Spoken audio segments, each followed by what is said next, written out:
ഇന്ദിരാഗാന്ധിക്ക് white ഹൗസിൽ നിന്നും ഒരു ഫോൺ കോൾ വന്നു. പാകിസ്ഥാനുമായുള്ള യുദ്ധം എത്രയും പെട്ടെന്ന് ഇന്ത്യ അവസാനിപ്പിക്കണം.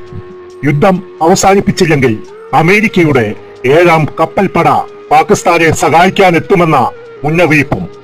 അതിന് ഇന്ദിരാഗാന്ധി കൊടുത്ത മറുപടി ഇങ്ങനെയായിരുന്നു: നിങ്ങൾക്ക് പാകിസ്ഥാന് വേണ്ടി കപ്പൽ വിടാം, വിടാതിരിക്കാം, പക്ഷേ എന്റെ രാജ്യത്തിന്റെ സമുദ്ര അതിർത്തി കടക്കുന്ന കപ്പലുകളും അതിലെ അമേരിക്കൻ പട്ടാളവും തിരിച്ചു പോകണമോ വേണ്ടയോ എന്ന് ഞാൻ തീരുമാനിക്കും.